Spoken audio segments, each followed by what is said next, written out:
Dear students, surface area and volume എന്ന ചാപ്റ്ററിലുള്ള case based question ആണ് എടുക്കുന്നത്. അപ്പോൾ ക്വസ്റ്റ്യൻ എന്താണെന്നുള്ളത് നോക്കാം.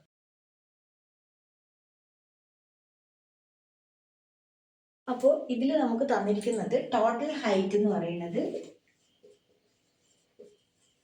51 മീറ്റർ എന്ന് തന്നിട്ടുണ്ട്.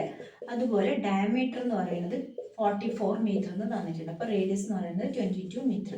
അപ്പോൾ ഇനി what is the curve surface area of hemispherical dome? Hemispherical ഡോമിന്റെ CSA എന്ന് പറയുന്നത് 2πr² ആണ്. അപ്പോൾ 2 × π × 22 × 22. അപ്പോൾ ഇതിനെ നമുക്ക് മൾട്ടിപ്ലൈ ചെയ്താൽ 968 πm² എന്ന് കിട്ടും.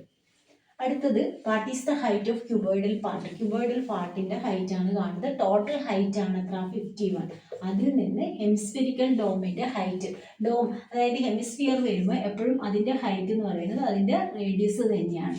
അപ്പോൾ ആ റേഡിയസ് എന്ന് പറയുന്നത് 22. അത് മൈനസ് ചെയ്യുക. 51 22 മൈനസ് ചെയ്ത് കഴിഞ്ഞാൽ 29. അപ്പോൾ ഹൈറ്റ് ഓഫ് ക്യൂബോയിഡൽ പാർട്ടിന്റെ ഹൈറ്റ് എന്ന് പറയുന്നത് 29 മീറ്റർ.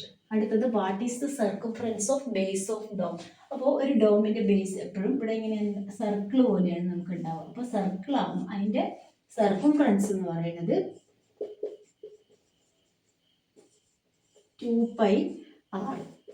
2 × π × r എന്ന് പറയുന്നത് 22. അപ്പോൾ 44 π മീറ്റർ.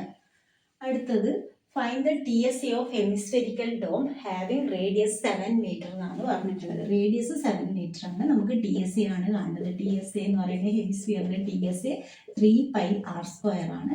അപ്പോൾ 3 × π × r എന്ന് പറയുന്നത് ഇവിടെ 7 ആണ്. 7 × 7. അപ്പോൾ 49 × 3 147 πm². ഇതാണ് ഇതിൻ്റെ ആൻസർ. അപ്പോൾ ഇന്നത്തെ ക്ലാസ് 3 ഉള്ളൂ. നിങ്ങൾക്ക് എൻ്റെ ക്ലാസ് ഇഷ്ടമായാൽ ലൈക്ക് ചെയ്യുക. അതുപോലെ വീഡിയോ മറ്റുള്ളവർക്ക് കൂടി ഒന്ന് ഷെയർ ചെയ്യുക.